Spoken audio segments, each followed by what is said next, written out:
Oh, right. Yeah.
It's just as bad.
Oh.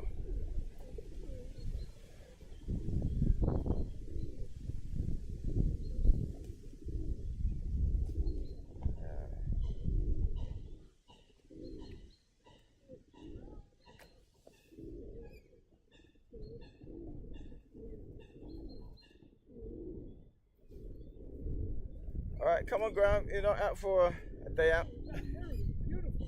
Yeah. I have never been so close to a heron. Okay, it's out there. Yes, tame. It knows people. Yeah. Normally you never get a chance to do that. It's like almost like domesticated heron. Someone's feeding them. Oh, she's feeding. Come on, dear chap. Come on. Yeah. Take your spot. We're actually doing a live stream today, but it's a bit. Oh, brilliant. An independent voice. All right. You want to step in? How are we doing today, Graham? Yeah, great. Great. Did you manage to see the political launch of the Labour Party? I don't have a TV. I've heard it, and you know, there'll be a lot more about it. It's completely monotonous. I mean, it's like, it's basically, you know, Tory Mark II. Anyway, here we are. Here's something interesting. You know what you know what's funny about It's that? a real Labour Party. They made mention. I actually watched it. Right, I watched it today, and they made mention of Jeremy Corbyn. In the launch of the manifesto. Well, they would, because he has a permanent room in Keir Smarmy's head. He actually lives there for free in Keir Smarmy's head. Keir Smarmy, right, can never forget him.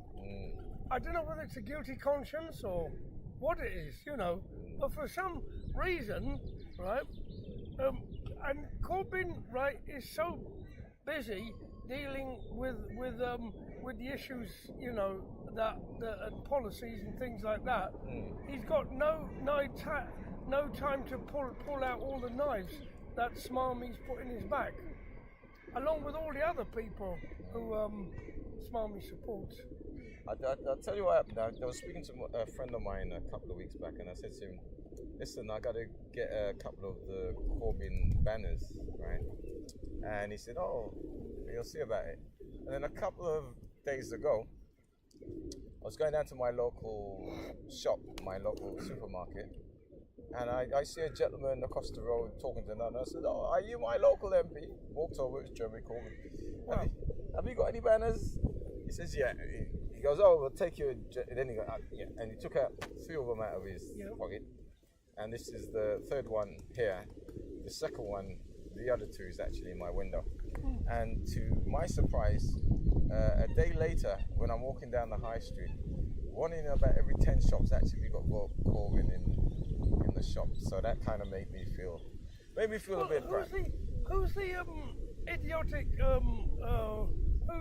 who's the idiotic nobody who's going to be chosen to stand against him? Oh, he's already been chosen. Yeah, what's its name? What's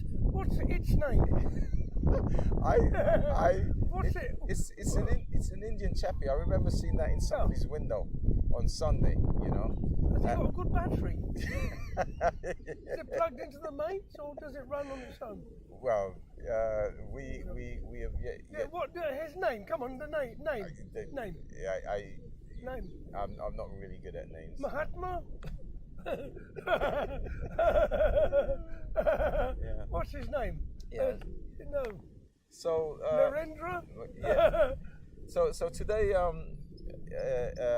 the leader of the Labour Party, the Conservative, is now at the G7 meeting today. No. It's in Italy. You mean the Conservative Party number 1? Yes. Yes. Richie. Sunak. Well, rich Sunak. Well, he's very, very, very, very rich. Yeah, I was listening to some commentator today, and he was saying it was like a boxing match, and there's a time where you have to throw in the towel, and he's been beaten every press conference he's had. It looks like he's already lost the fight. He's been beaten and punched, and there's a point where you go chuck in the towel. So some people can actually sense that.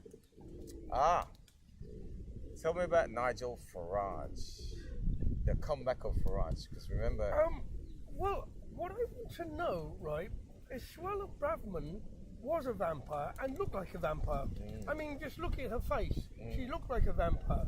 But how come Nigel Farage is part of the vampire family? I mean, he has a vampirical view of history, right? Not empire, not empirical, vampirical. Now, how come you can have a member of the vampire family that has a head of a frog, big eyes, big mouth, rocker, rabbit? He's been going to be given more publicity because he's the next head of the Conservative Party, number 1. Have you bought him any ice cream lately? Milkshake. No, sorry, milkshake. You bought him a milkshake. I've heard it was banana. Those milkshakes, they're good for you. Yeah, and did you hear about the one about the cement? That's No. that's when he was on the bus. The guy, he was up on the bus, right, and he's looking down, and Maybe you want to save his marriage to cement his relationship. They were going past a sort of building site on a building being built, and then some guy was looking up and had a great idea to go grab the cement and just fling it up at him. So he's lucky. He's getting a tremendous amount of attention. I certainly wouldn't endorse that kind of behaviour, but it's fantastic. I know. Lovely. Yeah, well, but nobody's actually said to him how is Brexit going. I think one of the biggest downfall he's going to have is that when people ask him about Brexit, actually, some Tory MP on Radio 4 said yesterday evening that a lot of there's a lot of regret amongst the Leavers. It seems to me that because the Leavers were quite happy and the Remainers were down, but it actually seems that they haven't got the Brexit they want, whatever that means in their strange fantasy, and they seem to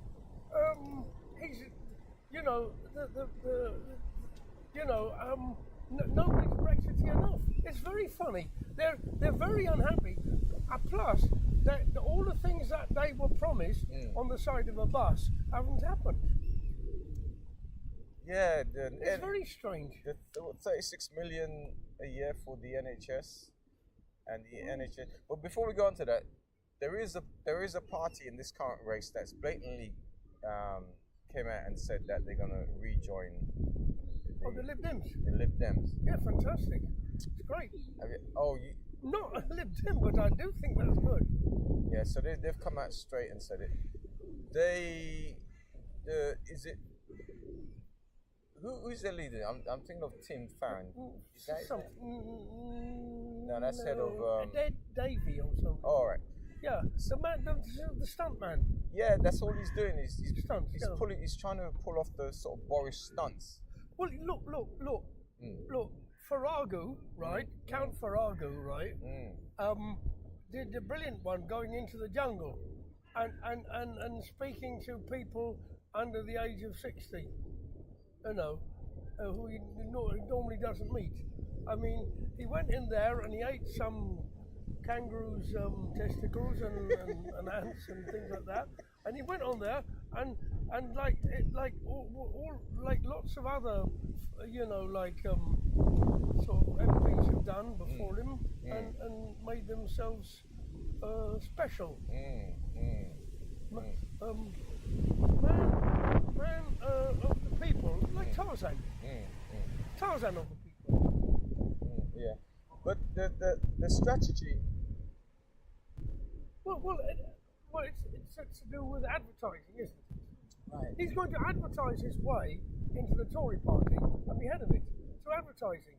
I mean, after all, wasn't his uncle Donald Trumpus? Wasn't he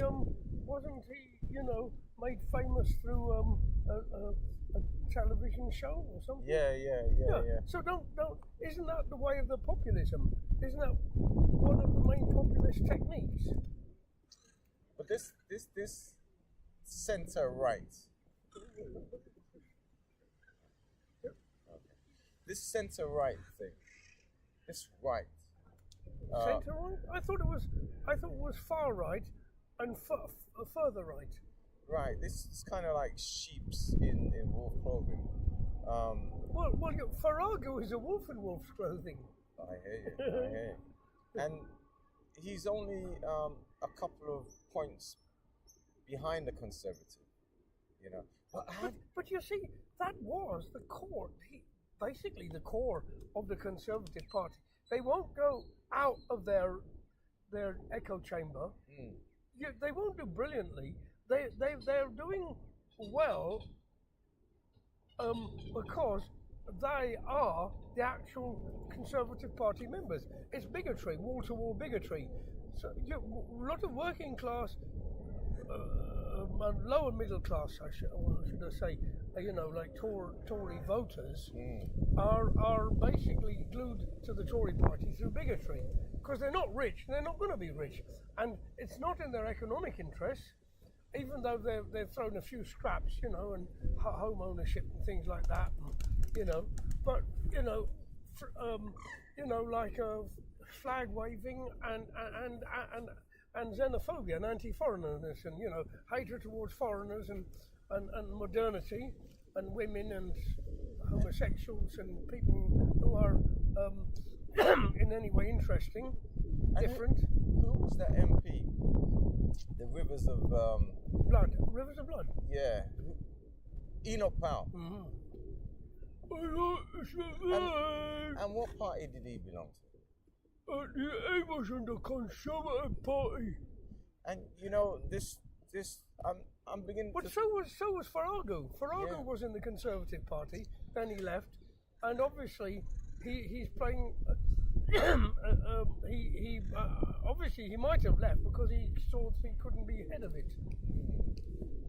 Right, but you see, is this right? Yeah, it's this right wing thing. What does that really mean? They're racist. I mean, it's all right. Most of the Brexit vote was racist dog whistle, and they go on about sovereignty, but take away the word sovereignty, xenophobia, racism, whatever, bigotry, and anti-modernity.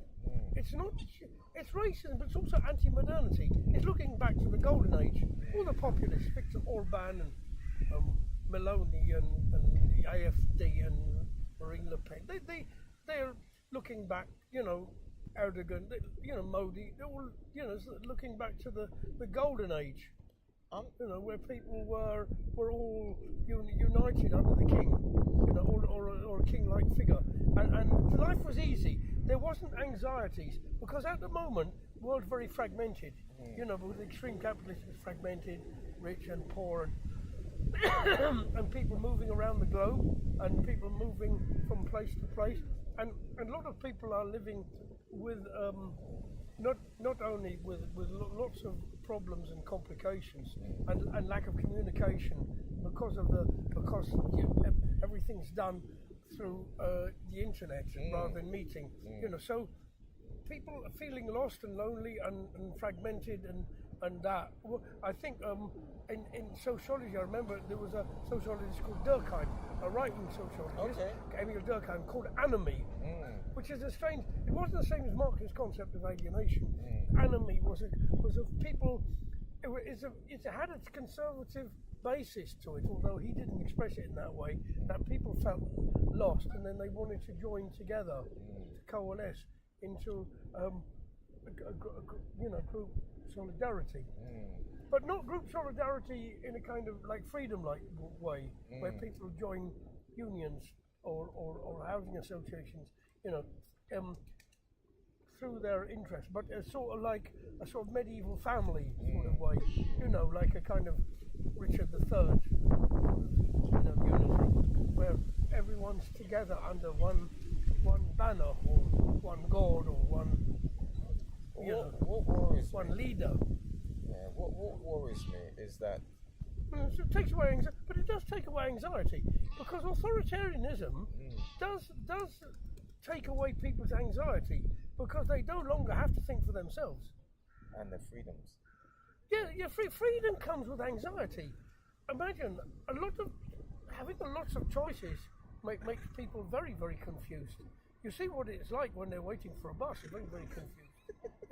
There's lots of buses to choose from. If they were in a village in the middle of nowhere, in the middle of the Sahara, and there was only one bus came every once a day, and went off. You mean once a year in Sahara? Well, exactly. Whatever you want to call it. That would take away a lot of anxiety. See, this is the modern problem of the modern world: anxiety. and it's uncomfortable. But with anxiety is also a byproduct of the freedom of choice. The two things can't be separated. But in a simplistic way, you know, these great like heroes come down from the heavens and promise to take people anxiety. And the way they're going to do it is by they start off with this anti-establishment word, and they become the establishment times 10 and clamp down on them so that they don't have anxiety. After all, prisoners don't have a lot of anxiety until they leave. Their anxiety begins when on their release day, because then they have to think, where do I get food, where do I get shelter, where do I dig, what do I do, how do I relate to other people? But when they're in jail, they don't feel lots of anxiety. And soldiers in a war don't feel too much anxiety because they just think of how they're going to live to the next day. This is the magic trick. But of course, there's nothing really wrong with having anxiety. It's part of being alive. Yeah. That's why there's so many therapists around. People want to, you know, anxiety can be dealt with. They did. I mean, a few elections back, they had this thing called Worcestershire man or woman, right? And somebody made mention in one of Rishi's press conferences about white van man, right? I don't know what the typical British voter is like, and if they were, if they voted Conservative last time, and you've got a hint of Farage in there, right? And you know the rivers of Babylon. It is really, it's really a real high level of deception, deep down in conservative psyche. They really don't like foreigners. They really don't like foreigners. They really don't. No. Right? But there is a lot of them on the front bench in the Conservative Party, right? And now, as Richie, well, that was the trick. You'll find even amongst the populists, even probably amongst the Rassemblement, National Rassemblement, you know,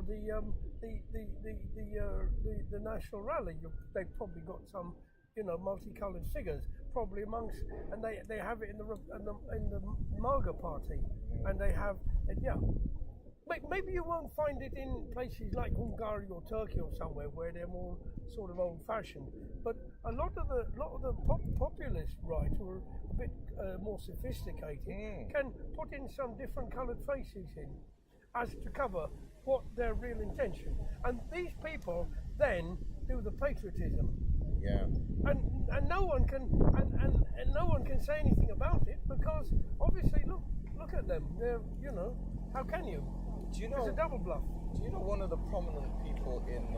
But Farage gave it away because over the D-Day thing, what his dog whistle against Sunak and Susnik and his skin colour and how clever it was that he's not really patriotic. And I thought that's interesting. He wants to. It's now throwing him under the bus. Somebody who helped make him. Right, what he is, and that dog was the man who actually wants to do the deportations to Rwanda and everything that you know, basically, you know, and do everything that Farage and Tommy Robinson would love to do. He's actually like the light of the long knives, right? Like the SS did to the SA. You know, but in a more sophisticated way, not in such a simple way. But it basically, so the man's been the sort of Machiavellian intrigue. He's now saying, right, whatever whatever Susnik does, he's still not British, not white. Yeah. But I remember there was I saw a video. I think it was on TYT, and there was a right-wing MAGA woman who was talking about Ramaswamy, right? One of the an Indian Trump follower who whose nose was browner than hell from Donald's bottom. He claimed him to be wonderful, and she said yes, everything he's saying was great, and then she said the only reason I wouldn't vote for you is because you're an Indian. So she said it openly, not even the dog whistle. But basically, for what Farrago was saying was a more sneaky version of that. Yeah. But basically, that's what he meant. That's how it came out. Because what else could he have been meaning? What else could he have been meaning? Yeah, and this is an. Is he not a patriot? Yeah. Doesn't he give him credits for the Rwanda flights? Doesn't he give him credits for the stopping the boats 10 times a day? He took Neanderthal. He let Neanderthal out of the cage, and gave him everything he wanted. And Farage wants Rishi to be on the first plane to Rwanda. Rwanda, yeah. and Rishi was the one who made it all happen. If you see what I mean. The irony of history. You see, this is irony. History hopefully won't repeat itself, but it tends to. But so, how do you think? Do you think they're going to be more conservative? They're going to go and vote for what they call themselves, reform or? No, look. It's simple. It's simple arithmetic, right? If you've got 100, right. Say you've got 100, bigots, right? Right. So you can have 70 conservative, 30 reform. Yeah. You can have 80 reform. So 80 conservatives, 20 reform. You can have 60 conservatives and 40 reform. But the 100 is the 100. Yeah. So that's so it's not that sophisticated, is it? That's their ceiling. Well, it may be. It's going to be interesting from my point of view, because what it is. I mean, there are people around who have a little bits of bigotry, but I mean, those people, right? Bigotry is not enough for them to actually be interested in either Tory or Reform. They basically want more social equality, and they want better public services. That's what's at the bottom of their mind. But they've been brainwashed. They've been convinced that the causes why they don't have that is because of Johnny Foreigner. Well, Farrago hasn't told these poor fools yet that he would love them to have an American medical system, which they can't afford. But not only does it not work, but actually means that their hospital appointments will never exist. In fact, they will have zero waiting times, because they won't be able to get the national. They won't be able to get the insurance, right, to actually see any doctor at all, or dentist, or God knows, or anything. That's what they meant by zero.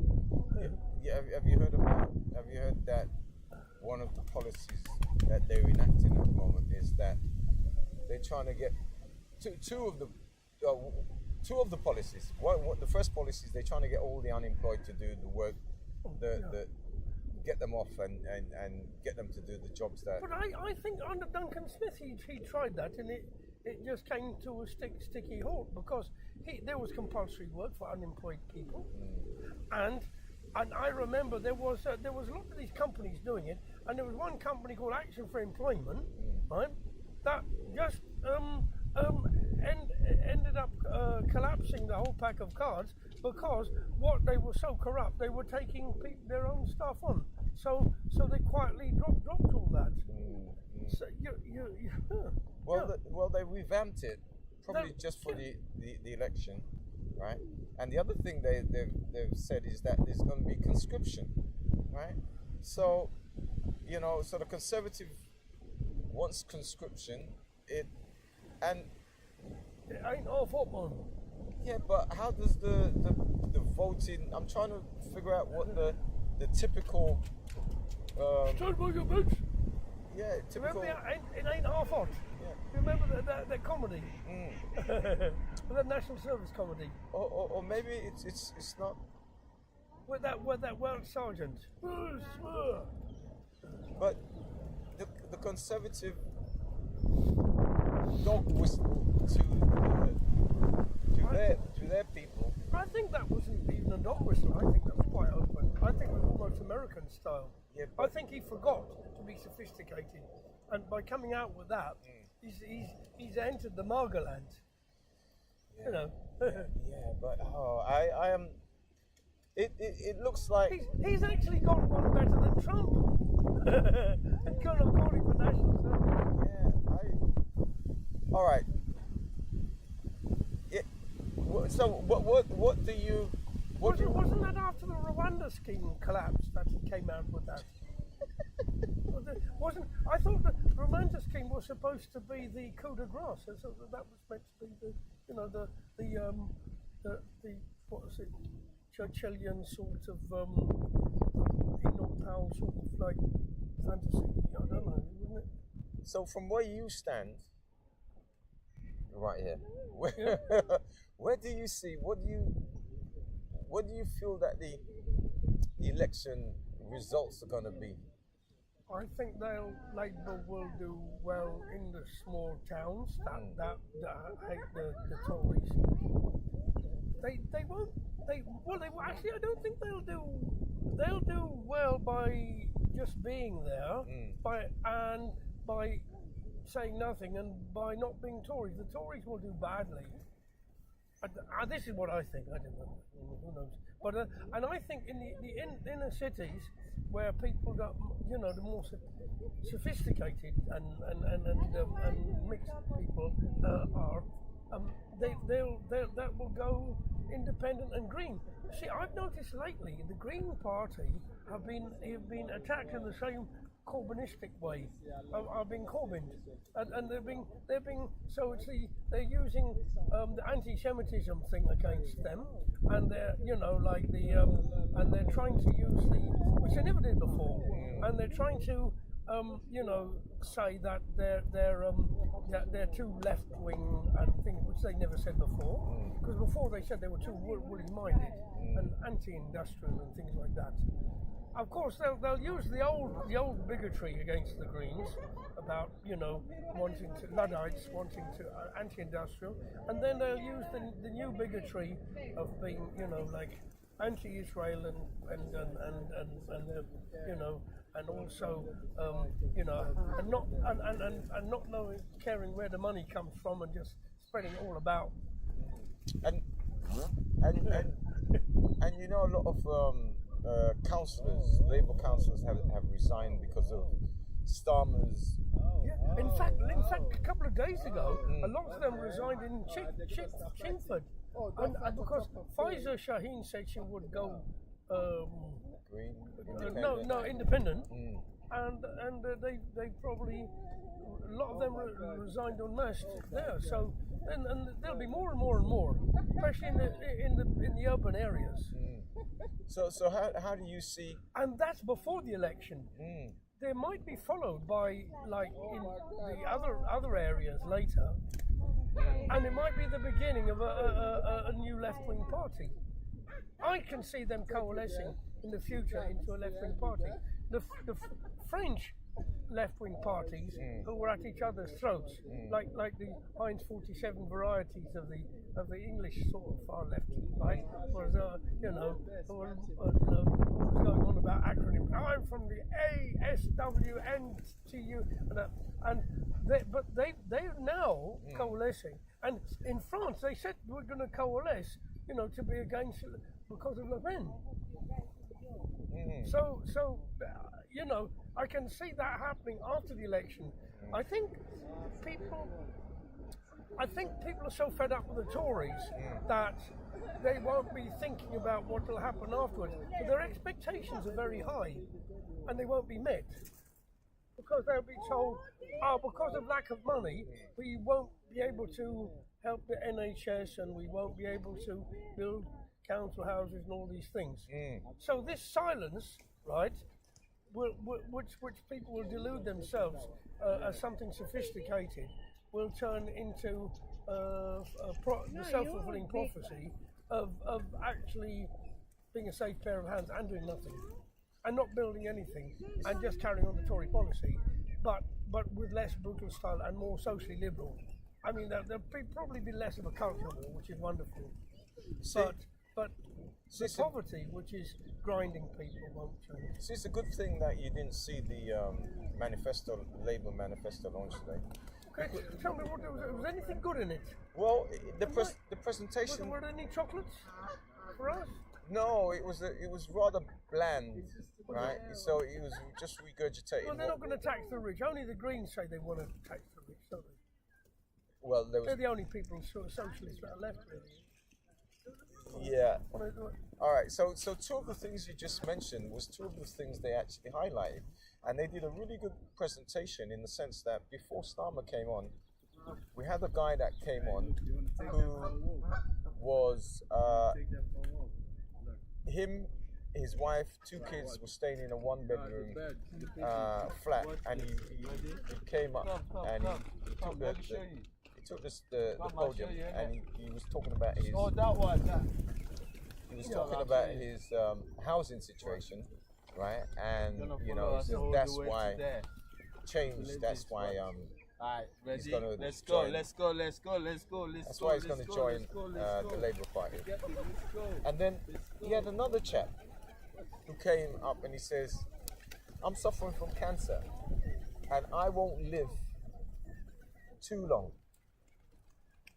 And one of the reasons were he waited too long for his appointment, and you know, you got to wait so long for it. And he says, well, he's got lymph node, bowel cancer, and he spread all. And he says he's going to be inevitably he's going to be dead, but he still says he'll be actually working and hoping that the next generation don't suffer what he suffered, and that is why I am in the Labour camp. And so the presentation was really good. Those two people, right? It was really tear-jerking, heart-tugging, right? But back to the reality. You see, afterwards, when I was listening to the other commentators, exactly what I was saying, and I have been saying, the government can't pay the bills, right? When the Conservatives said that, well, it's mathematics again. If you don't tax the super rich, the only answer is to have more austerity and more cuts, because the equation has to balance out. You know, obviously, when Smarmy, you know, Sir Smarmy said that he's that he first of all balanced the book. That makes sense, right? Yeah, logic. But then he's not going to tax the rich, corporation tax and all these other things. Oh right, okay. And he wants to be pro business and whatnot. Oh, okay, right.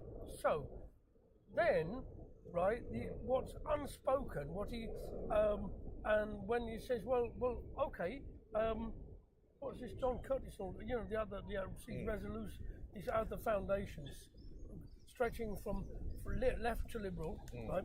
Say, okay, you know, well then obviously in reality, it's like either you tax the rich, you borrow, right, which you don't want to do, right, or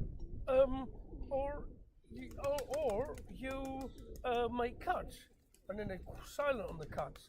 That's obvious, isn't it? Cuts are coming. They might not be the cuts the terrible cuts we've had, because under Duncan Smith and Cameron, that were terrible cuts. But that might not be terrible in that way, but it won't be nice. It'll be quite awful. And remember, there's not much left to cut. What else can be cut? people are crying out for a few peanuts. I mean, youth centres are desperately needed. I was actually I witnessed the aftermath of a stabbing in Islington on Saturday, and it's still haunting me to some extent. No, not a lot, but it's quite terrible. And you know, this is really. I mean, I'm usually not in that kind of. I usually don't mix around with the kind of people who are like that. But more and more of just finding this all the time. These are the horrors of the social inequalities, homelessness, poverty, desperation, mental health, and this will carry on without, you know, the promise of people, you know, getting social housing, or more social, and the promise of people getting youth centres, the promise of people getting more medical health and more mental health centres and more social assistance and more entertainment centres and more gymnasiums and more social help and more, I don't know, elderly help, social care, but not only for the elderly but for the people with social problems. And, you know, in fact, really, I mean, it's really time to use the Marxist term, socialism against capitalism, because otherwise we're falling into the trap of compartmentalizing old versus young, and you know, and they're doing that right now. They're doing that right now. Oh, so youth crime is suddenly compartmentalized, right? But those young people are part of a family, have parents and grandparents. And therefore, right, it isn't something separate. And when they talk about asylum seekers, they have families, and they have families, and when they work in an area, right, they start to connect with people. So if some of them, right, get their permits and they start working either as hospital porters or as park assistants or that, they'll start to make friends, right, with the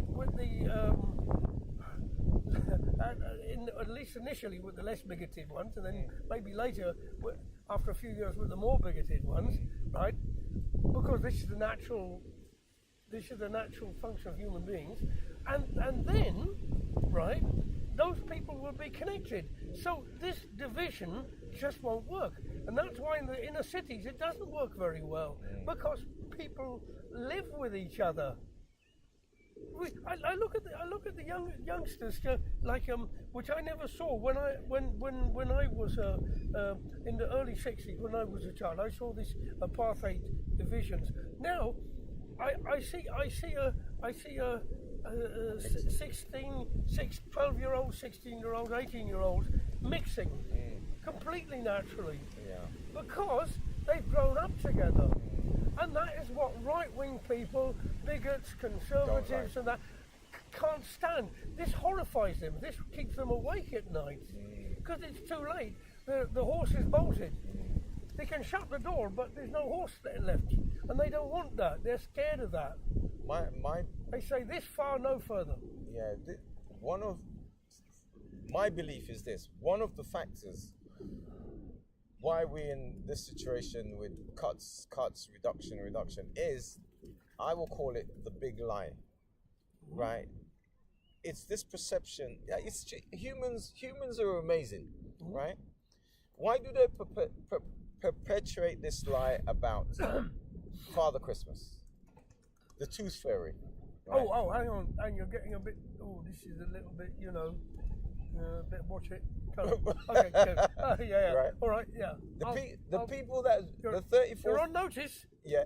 The 34,000 people plus that's been killed in Gaza, which nothing's been said. No, nothing. Right.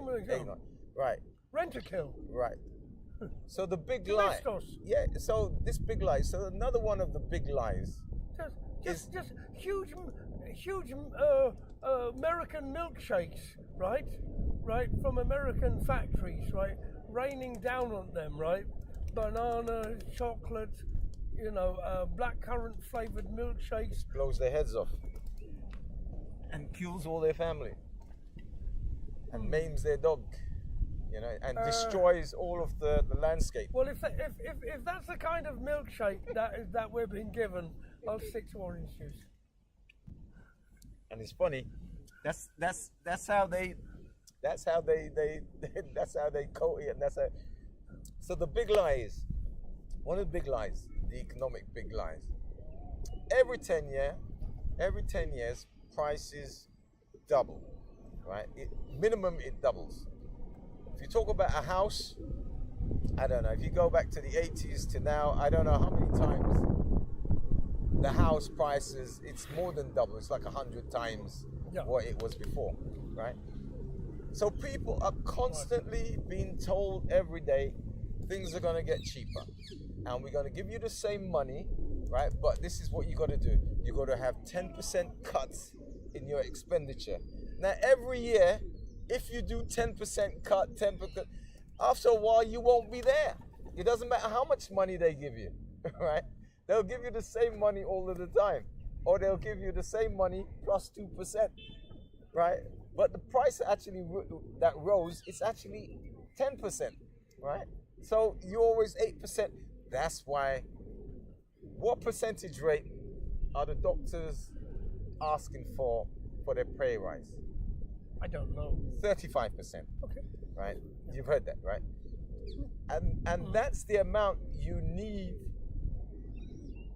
That's the 35% is what you need. Just remember that doctors and architects, I think, have spent maybe 5 years at university rather than usual 3. It's a long time, and they take out massive loans. Now they need to pay off those loans as well as feed themselves, as well as buy equipment, as well as buy journals, as well as have transport, as well as you know, pay for their rent, but the paying back the loans is very big. So it seems like, yes, they're well off, but they're really actually not that well off. And as we think they are. They're, okay, yes, they're well off compared to somebody who's unemployed or someone who's on minimum wage, but they're not very well off for the amount of stress they have. And remember, a long time ago, Tories doctors were actually Tory. They didn't want the NHS. Now you'll find the Tories are probably more socialist than Jeremy Corbyn. They hate the Tories. They hate them. And they use them as a dartboard. Sama actually said that one of the policies is that it's going to have the utilities is going to be run by the government, right? I forget the word he used. It's going to, so we're going to have. We'll see about that. So, okay. So he's going to take over the. So you'll have sustain a government running the water company. Well, maybe he'll do one socialist thing. And what did Jeremy Corbyn say? Isn't that what Jeremy Corbyn said? He said, you know, bring it back into. Jeremy Corbyn, Jeremy boo. Yeah, but Jeremy Corbyn, he lost the election, and he caused all that trouble, and he likes Hamas and the IRA, I don't know, I think so, and all these bad guys, and he likes Russia, and he don't like NATO, and he's bad, and he doesn't like Jewish people at all. He doesn't like them at all. In fact, he was a Reichsführer in the in the Waffen SS. He's a terrible person, Jeremy Corbyn, and he wants redistribution of wealth, which actually is worse than the whole lot of them. Whether the rest are true, I don't care, but that's the worst one. He wants to redistribute rich people's wealth. Talking about educational fee. Did you remember Biden? One of Biden's pledges was that he was going to write off the American students' fees. he didn't manage to get to do that. And remember Nick Clegg? He actually, Biden did something different from the very different from what Smarmy wants to do, because he actually wanted to incorporate the left. He did well in the election because the left wing, like Ocasio-Cortez and all right, just say left wing, yeah. The left wing in America, the Bernie Sanders group wing, right? That he was bitterly opposed to, but actually brought them in with this reduction act, with this, for the students, and the green deal and things like that, and they were quite happy. But now is going very now is going quite far to the right in terms of the social sort of democratic terms, and is actually leaving the left quite disgruntled. The left wing of the Democrat Party are feeling disgruntled, like here, but maybe not as much. But they're still feeling fairly disgruntled. The only really big dividing line, right, is now that medieval abortion brought in by Trump and the sort of and the religious fundamentalists. So really, he's actually really still liberal. But then again, he shot himself in the foot with about Palestine. So really, Have you heard the latest about the negotiation and the ceasefire? Yeah.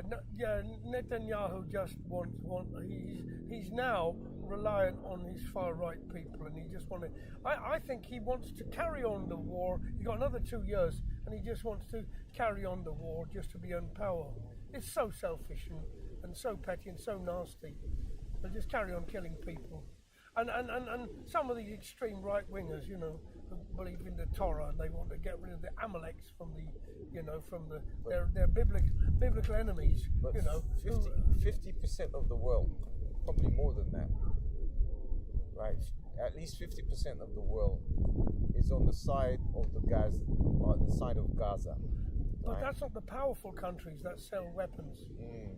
Yeah, that's morally they've become a pariah state morally, but where money and weapons are concerned, coming from sort of America, and then also Britain, France, and Germany, maybe Japan, possibly, Look, there's quite a few places. It's only cutting off the weapons that will do it, There's quite a few places where McDonald's and KFC and Coca-Cola are having problems because people are boycotting. Oh yeah. Right. Boycott derivation. Now, meanwhile, over here, we mentioned, okay, Barclays Bank is having paint thrown over it, I think. Yes. Yeah. Yes. Oh yes. yeah. And there's lots of huge encampments. There's an encampment outside Hackney Town Hall. I saw one at what's that in East London University. Okay, East London. Let's say East London. There was what's that? Marion Westfield. Okay. And I should think they're all over the place now. Right, but it's not been publicised. No. So there's a slow movement. Especially not during the election. No, nothing. You won't hear anything about it. Right. It's a denoticed, isn't it? It's taboo. It's just censored. Anything to do with Palestinian justice is censored in the way like that South African, the ANC was censored until a change came near the end, and then suddenly Mandela became the hero. But I remember the times when he was seen as a monster. Nothing was really said about it. And the IRA yeah, they were seen monsters, terrible, yeah. Right. They're monsters and terrible and that, Right, but there was a slow burn going on, and maybe a few of them were, but most of them were actually trying to get justice. Yeah. And how else could they have done it? I mean, there was a civil rights marches from working class Catholics following the ones in Atlanta, Georgia, hoping that they could have a nice, peaceful, and say, look, please give us more homes, give us more justice, give us something like that. And well, we know what happens, don't we? I mean, they're murdered in cold blood. Right. So we're back to that human thing of perpetrating in in like the Tooth Fairy, Santa Claus, etc. But there's also a reverse where like you said, the D notice where Gaza is not talked about. It's a massive injustice. Have you noticed there's no more talk about Afghanistan and there's no more talk about Iraq? In fact, there's so many parts of the world, right, that just have not been mentioned. I tell you what. Hang on, listen to this, right? Hamas is meant to be so terrible. I don't think they're wonderful because they're not very nice, but they're fighting for freedom, right? So they're terrible, right? But the Taliban was just handed in. Okay, goodbye. Yeah, 20 years war. Okay, no, goodbye. Finished. Oh, that's all right. So, hang on a minute. Taliban. The Taliban are I mean, there's Christian there's Christian churches open in the Gaza Strip. Under Hamas, there wouldn't be any under the Taliban. Taliban are left there. Okay, that's it. Goodbye. End. Goodbye. Finished. Oh yes, they made some more. And what about Iraq? Well, nothing's mentioned about them anymore. There's nothing. So hang on. So just like all these other colonials, nothing's mentioned. Why not? Why are they not mentioned? Right. So this Gaza thing. And how come that Rwanda has become a wonderful, heroic, safe country when it had a massive massacre that was on our screens? One of the worst massacres in all. Isn't it the Orwellian manipulation? Can I tell you, right, that last year, before the government, actually during when the government started this Rwanda thing, I went to a Commonwealth event where all the countries of the Commonwealth was there, and the host, the most prominent one, the host was the minister from Rwanda. I took lovely pictures, right, a lovely event and stuff, but I dare not publish it, right, because even in my community, right, to be assisting, what can I say? It's like me being the SS and taking my brothers and killing them off in prison. I'm going to be part of the conspiracy that there is Santa Claus. What are you talking about? Of course there's Santa Claus. Yeah, of course there's a Tooth Fairy. Rwanda is fantastic. It's perfect, right? We should praise them. We should give them. I can't do that. But Rwanda and Burundi were Belgian colonies, and they did just like they did in every other British colonies and all the other colonies, are dividing one group against another one. So they saw the more oppressed group were the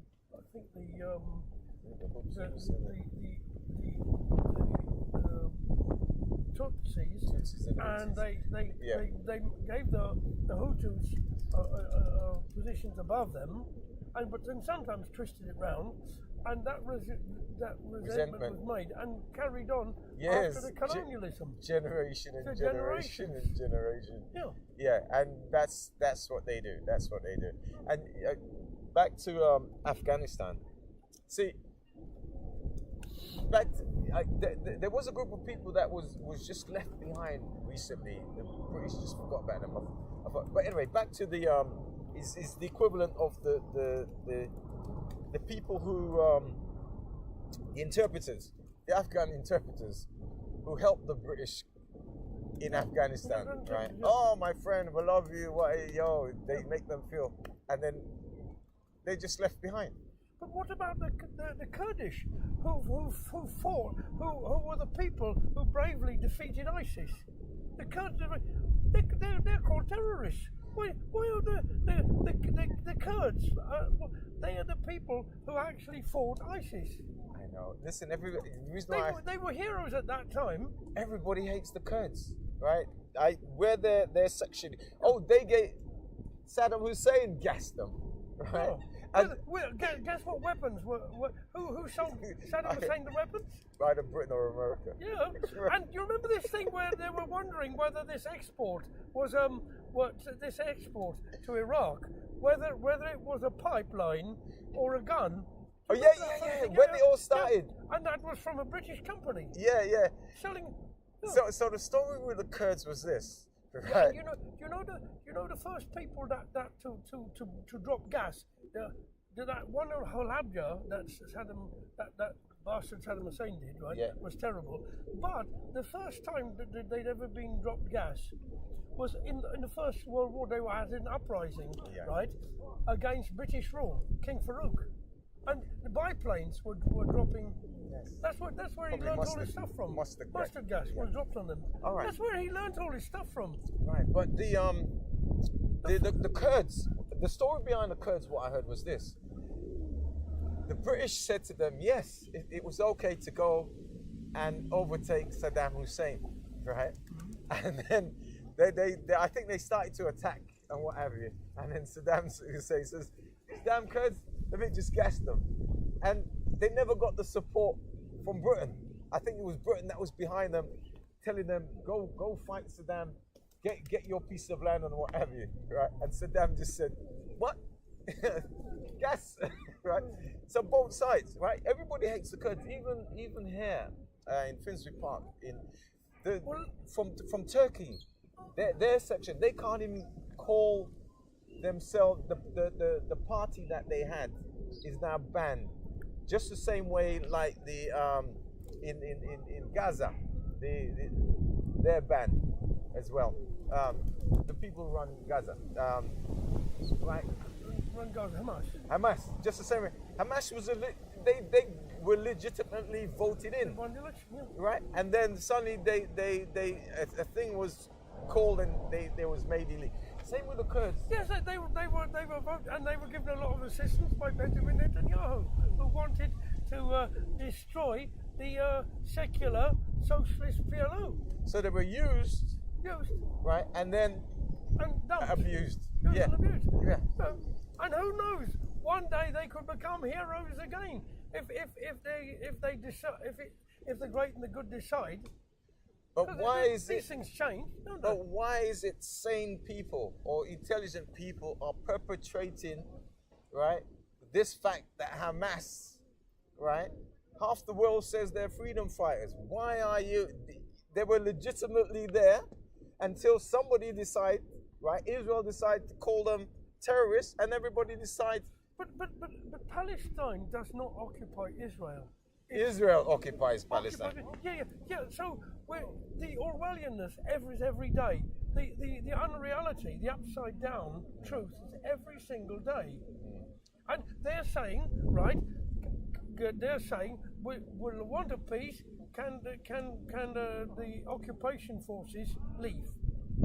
Right. Well, yeah. Well, actually, even if nobody says, can the occupation forces leave, the occupation forces should leave because it's immoral.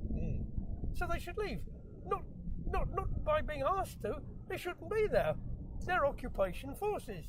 And by the same whatever. If I look, it's amazing, isn't it? You know,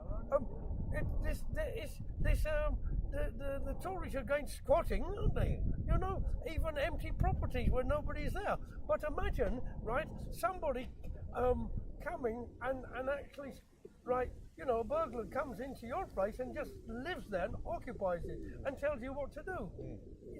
That's wrong. That's So, what it is. and if you fight back, then what? You're a terrorist. Yeah. You're what is what you fight? You've got to fought back. Right. So now I'm going to send weapons to the burglar who's living in your who's in your place to help to help beat you every day for fighting because it's your place.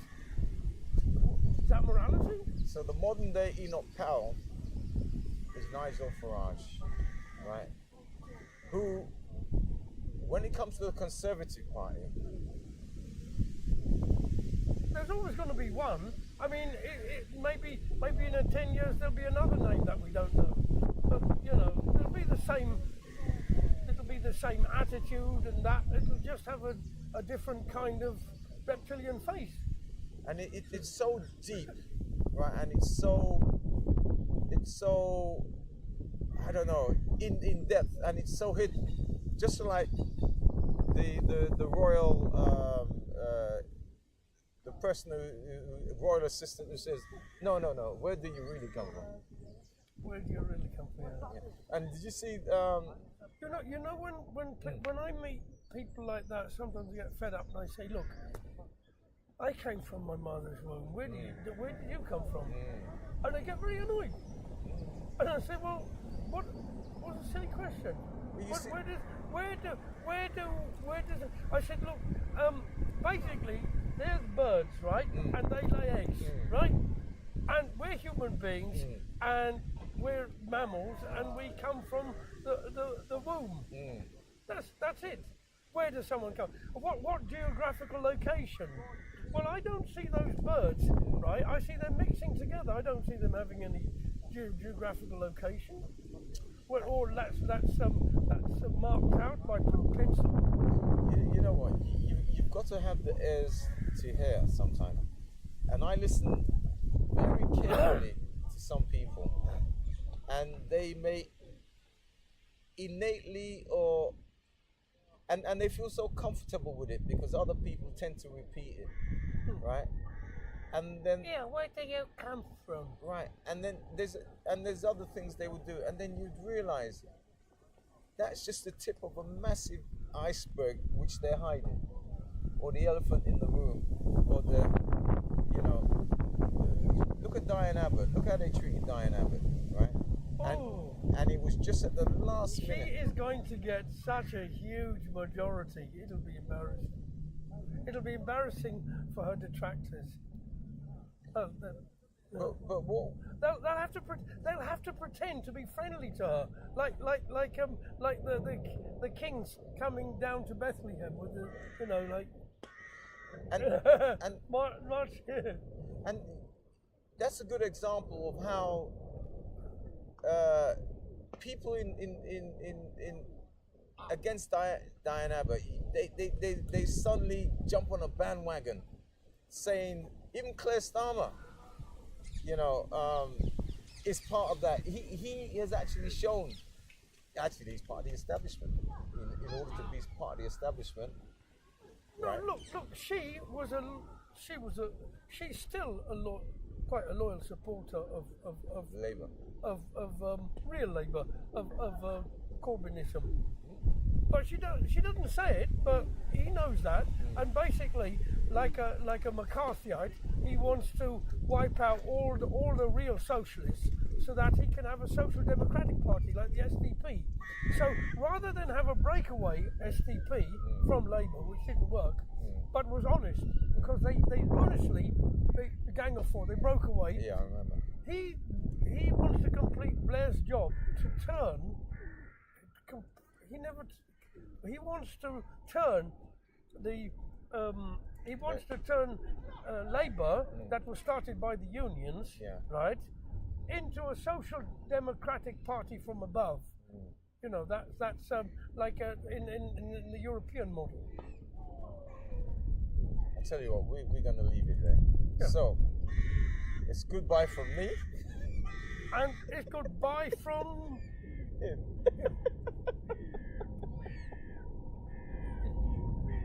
I love his sushi. I deliberately do that to confuse you. See, you had to think. Didn't you? Yeah. I can. I'm quite quick on my feet. You know, a lot of people can't do irony. There's a hell of a lot of people can't do irony.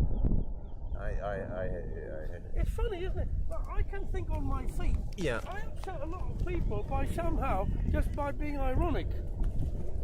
And even when I'm not, you know, Yeah. I'm not being nasty at all. They just take it as nastiness because they can't really.